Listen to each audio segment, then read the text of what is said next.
یعنی پولیس جو ہے اتنی کرپٹ ہو چکی ہے، یعنی یہ بیوروکریسی اتنی کرپٹ ہو چکی ہے، الیکشن کمیشن اس قدر اپنے آپ کو کمپرومائز کر چکا ہے، تو آج کیا حالات ہوں مجھے بتائیں، عوام کس کے پاس جائے؟ کیا عوام خدا نہ خواستہ اسلحہ اٹھائے؟ کیا خدا نہ خواستہ عوام اپنے انصاف لینے کے لیے کس ادارے کے پاس جائے؟ اگر اداروں نے یہ کچھ کرنا ہے جو 1970 میں یہ کچھ نہیں ہوا تھا، وجہ کیا ہے؟ 1970 میں کم سے کم پارٹیز کا جو ووٹ پڑا تھا وہ ووٹ تو ان کو ملا تھا نا، نوٹیفیکیشن تو پراپر ہوئے تھے، لیکن ان نوٹیفیکیشنز کے بعد آپ نے ان کو ایکسیپٹ نہیں کیا۔ یہاں آپ رات میں 12 بجے تک سارے ہمارے لوگ جیت گئے، ایک دم آپ نے میڈیا کو روک دیا کہ آپ جاری نہ کریں، اور صبح اٹھے تو سارا رزلٹ آپ نے تبدیل کر دیا، الٹا کر دیا۔ کہ بےایمانی کوئی ایک سے زائد مرتبہ ہم ٹیسٹ کر چکے ہیں، لہٰذا ٹیسٹڈ فرینڈز یا ٹیسٹڈ جو چور یا ڈاکو یا کرپٹ لوگ ہوتے ہیں ان کے بارے میں ہمیں کم سے کم احتیاط سے بات کرنی چاہیے۔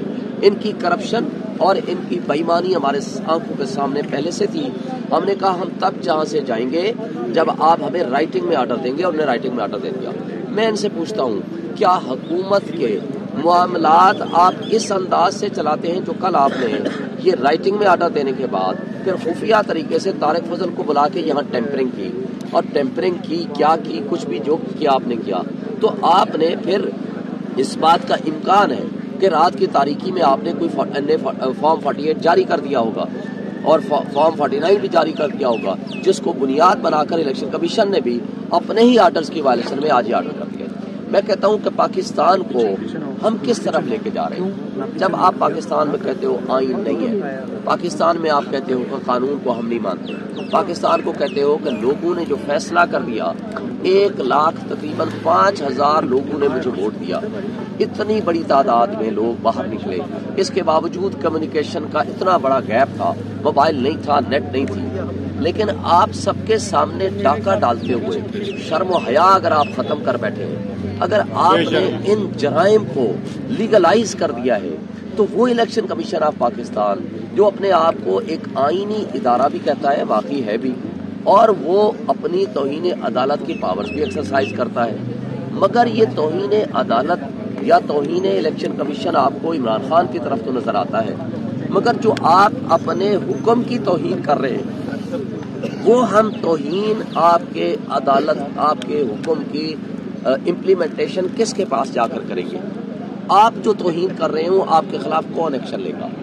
قانون نام کی چیز اگر ہم معاشرے سے ختم کر دیں گے، کل ہماری گاڑیوں پہ حملے ہوئے لیکن جو ایف آئی آر کٹی ہومیوپیتھک، 4 بندے ہمارے خلاف، 4 بندے ان کے خلاف، ایف آئی آر کاٹ دی، ویڈیو موجود ہے، ہر چیز موجود ہے، ہمارے وکلاء نے کوئی ایک لفظ نہیں بولا، اور اس کے بعد پرچہ جو کٹتا ہے وہ اس میں پتہ نہیں کیا لکھ کے دیتے ہیں۔ تمام دوستوں کا بے حد مشکور ہوں جو آپ میرے پی ٹی آئی کے ورکرز آئے ہیں، میرے بہنیں آئی ہیں، میرے بھائی آئے ہیں، اور آپ جو میڈیا پرسنز ہیں، سوشل میڈیا، ڈیجیٹل میڈیا کے دوست ہیں۔ دیکھیں کل آپ کے سامنے ایک آپ کو میں نے بتایا تھا، الیکشن کمیشن آف پاکستان نے ایک آرڈر کیا، وہ آرڈر آپ کو پتا ہے فیلڈ میں ہے، انہوں نے کنسالیڈیشن پروسیس NA 48 کا پروسیس روک دیا تھا۔ یہ کل کا آرڈر ہے الیکشن کمیشن آف پاکستان کا، اور اس میں انہوں نے یہ آرڈر کیا تھا کہ جناب یہ ٹل فردر آرڈرز اس پروسیس آف کنسالیڈیشن، یعنی 48 کو روک دیا جائے، وہ رک گیا۔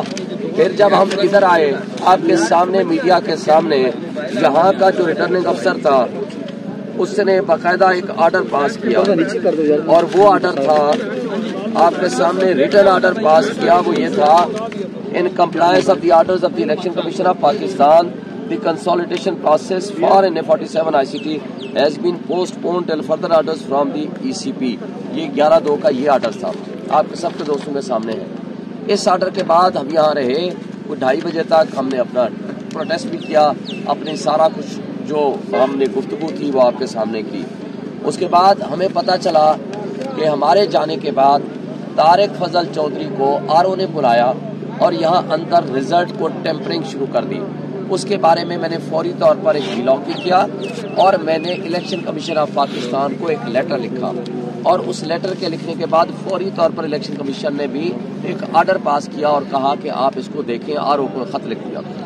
اور اس کے بعد ہم یہاں دیکھنے کے لیے آئے کہ جناب وہ کیوں بیٹھا ہے.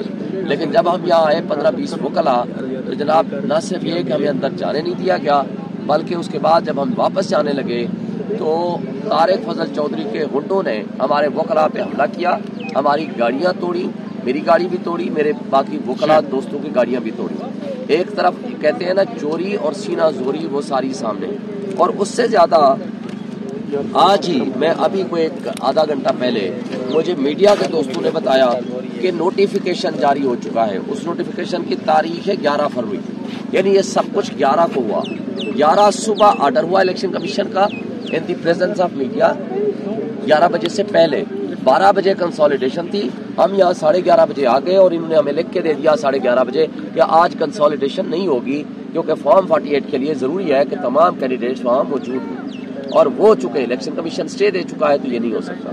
48 اور 49 کا کنسالیڈیشن پروسیس ابھی شروع نہیں ہوا، اور شروع ہوئے بغیر آج پتہ چلا کہ الیکشن کمیشن نے کل کی تاریخ میں آج ایک نیا نوٹیفیکیشن جاری کر دیا جس میں اسلام آباد کے 3 حلقے وہ ان کو کہا کہ وہ جیت چکے ہیں، ریٹرن کینڈیڈیٹ بنا دیا، جس میں میرا حلقہ NA47 کا بھی ہے، NA46 بھی ہے، NA48 بھی ہے. یہ ابھی کا یہ آدھا گھنٹہ پہلے کا پتہ چلا ہمیں میڈیا کے ذریعے، اور اس کی ہم نے پرنٹ نکالا. میں آپ سے صرف ایک سوال کرتا ہوں، کیا بنانا ریپبلک میں بھی ایسا کوئی ممکن ہے جہاں اتنے بڑے ادارے، الیکشن کمیشن آف پاکستان جس کا کام ہے free fair and transparent elections کرائے، ان کو کانسٹیٹیوشنل ڈیوٹی ہے، ان کی کانسٹیٹیوشنل یہ اختیار نہیں ہے، ان کی یہ ڈیوٹی ہے انڈر آرٹیکل 218، انڈر آرٹیکل 220. اور انہوں نے جو کچھ کیا، میں ان سے پوچھتا ہوں کہ آپ اپنے آرڈرز کی وائلیشن کیسے کر سکتے ہیں؟ دوسرا، ریٹرننگ افسر صاحب کل خود یہ لکھ کے دے چکے ہیں، رائٹنگ میں آرڈر ہے. ہم نے یہ نہیں سوچا کہ چونکہ انہوں نے کہہ دیا کہ آج نہیں ہوگا ہم چلے جائیں. ہم اس لیے بیٹھے رہے کہ جب تک ہمیں ریٹرن آرڈر نہیں کرے گا، کیونکہ جہاں لاکھوں کے تعداد میں لوگ نکل کے ووٹ ڈالنے آئے ہیں اور وہ آج جس کو ریجیکٹ کر چکے ہیں، جو چوری اور ڈاکہ زنی کے ذریعے یہاں پر مسلط ہونا چاہتے ہیں، لوگ ان کو کیسے ایکسیپٹ کریں گے؟ اور اگر لوگوں کا، کروڑوں عوام کا ایک مینڈیٹ ہے، اس کو آپ چرا کے بھی نہیں، ڈاکہ زنی کرتے ہوئے شرم و حیا سے بھی عاری ہو جاتے ہیں. اور تمام ادارے، ہماری اسٹیبلشمنٹ، ہمارا الیکشن کمیشن، ہماری بیوروکریسی، ریٹرننگ آفیسرز اگر ان کے فیسیلیٹیٹر بن جاتے ہیں تو مجھے صرف یہ اس بات کا جواب دے دیں، کیا پاکستانی کو اپنے پاکستان میں اپنے معاملات اپنے طریقے سے حل کرنے کا حق نہیں ہے؟ اور اگر ہے تو پھر، اگر نہیں ہے تو پھر ہم نے انگریزوں سے غلامی سے نجات کیوں حاصل کی تھی؟ پھر ہم نے آئین کیوں بنانا تھا؟ پھر ہم نے بنیادی انسانی حقوق کیوں رکھے ہیں؟ تو یہ سارا جو کچھ پروسیس ہو رہا ہے یہ انکانسٹیٹیوشنل، انلیگل اینڈ انلافل ہے. ہم اس کو چیلنج کریں گے. ان تمام جو یہ ریٹرن پیچھے والے دوست